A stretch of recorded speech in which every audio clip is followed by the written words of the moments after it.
mais um capítulo do nosso estudo do livro O Caminho da Luz, que trata da história da civilização da nossa terra, ditado por Emmanuel, através de Chico Xavier. Hoje vamos falar sobre as grandes religiões do passado, as primeiras organizações religiosas. As primeiras organizações religiosas da Terra tiveram, naturalmente, sua origem entre os povos primitivos do Oriente, aos quais enviava Jesus periodicamente os seus mensageiros e missionários. Dada a ausência da escrita, naquelas épocas longínquas, todas as tradições se transmitiam de geração a geração através do mecanismo das palavras.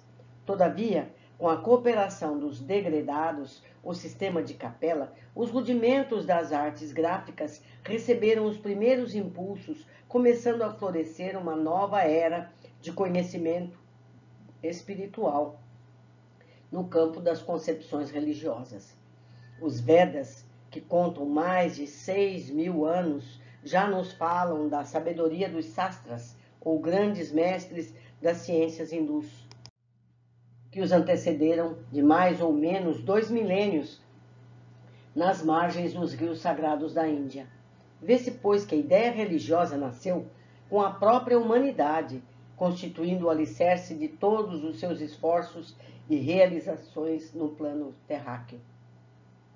Ainda as raças adâmicas. Não podemos, porém, esquecer que Jesus reunira nos espaços infinitos os seres proscritos que se exilaram na Terra antes de sua reencarnação geral na vizinhança dos planaltos do Irã e do Pamir. Obedecendo às determinações superiores do mundo espiritual, eles nunca puderam esquecer a palavra salvadora do Messias e as suas divinas promessas. As belezas do espaço, aliadas à paisagem miríficas do plano que foram obrigados a abandonar, viviam no cerne das suas recordações mais queridas. As exortações confortadoras do Cristo, nas vésperas de sua dolorosa imersão nos fluidos pesados do planeta terrestre, cantavam-lhes no íntimo os mais formosos hosanas de alegria e de esperança. Era por isso que aquelas civilizações antigas possuíam mais fé, colocando a intuição divina acima da razão puramente humana. A crença, como íntima e sagrada a aquisição de suas almas, era a força motora de todas as realizações e de todos os degredados com os mais santos entusiasmos do coração. Falavam dele, da sua infinita misericórdia. Suas vozes enchem todo o âmbito das civilizações que passaram, no pentagrama dos séculos sem fim. E apresentado com 1000 nomes, segundo as mais variadas épocas, o Cordeiro de Deus foi guardado pela compreensão e pela memória do mundo, com todas as suas expressões divinas, ou aliás, como na própria face de Deus, segundo as modalidades dos mistérios religiosos. A gênese das crenças religiosas, a gênese de todas as religiões da humanidade, tem as suas origens no coração augusto e misericordioso. Não queremos, com as nossas exposições, divinizar dogmaticamente a figura luminosa do Cristo, e sim esclarecer a sua gloriosa ascendência na direção do orbe terrestre. Considerada a circunstância de que cada mundo, como cada família, tem seu chefe supremo ante a justiça e a sabedoria do Criador.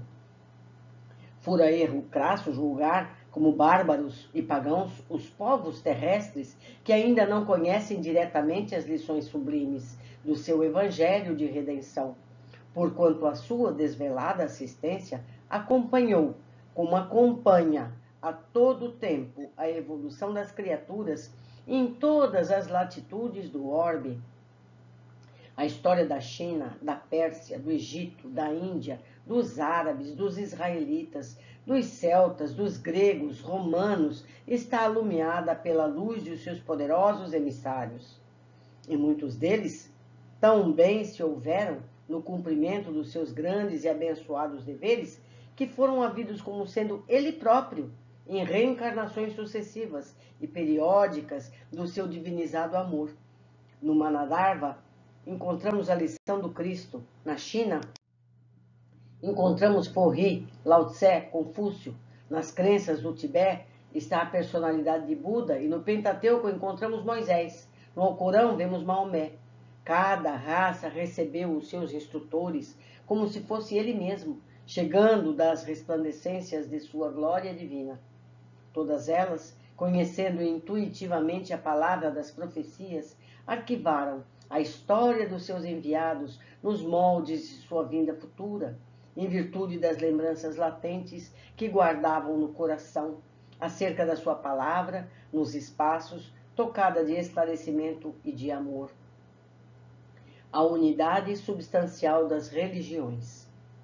A verdade é que todos os livros e tradições religiosas da antiguidade guardam entre si as mais estreitas unidades substancial. As revelações evolucionam numa esfera gradativa de conhecimento. Todas se referem a Deus impersonificável, que é a essência da vida de todo o universo. E no tradicionalismo de todas palpita a visão sublimada do Cristo, esperando em todos os pontos do globo.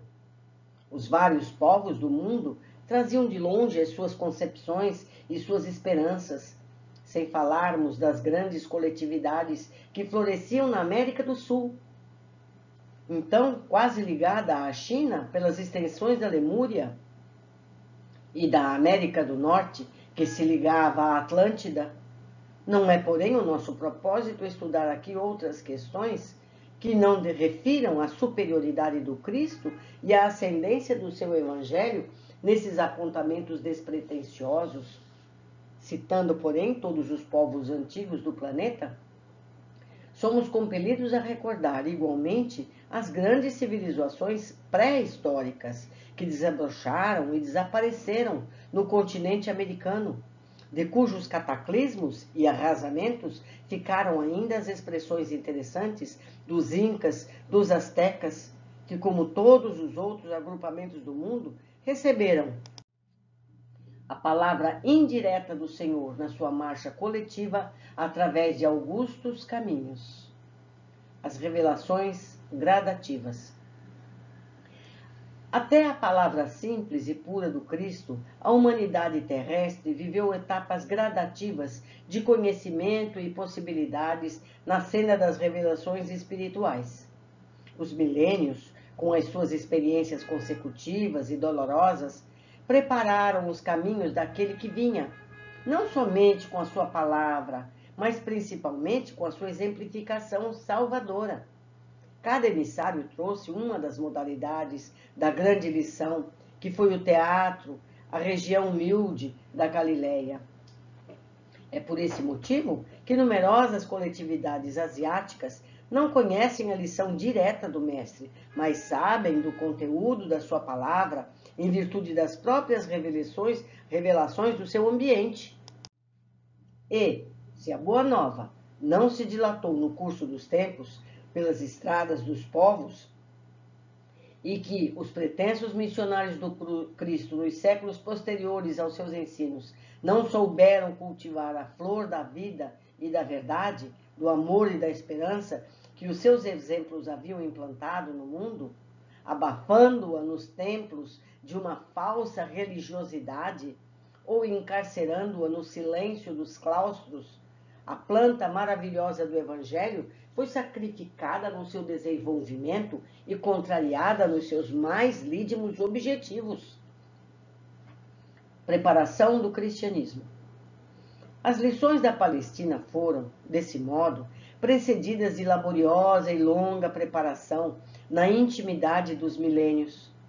Os sacerdotes de todas as grandes religiões do passado supuseram, nos seus mestres e nos seus mais altos iniciados, a personalidade do Senhor, mas temos de convir que Jesus foi inconfundível. A luz significativa da história, observamos muitas vezes, nos seus auxiliares ou instrumentos humanos, as características das vulgaridades terrestres. Alguns foram ditadores de consciências, enérgicos e ferozes no sentido de manter e fomentar a fé.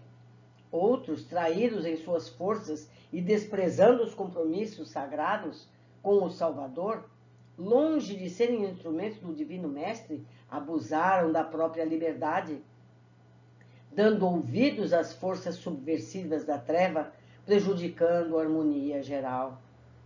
O Cristo inconfundível. Mas Jesus assinala a sua passagem pela terra como o selo constante da mais augusta caridade e do mais abnegado amor.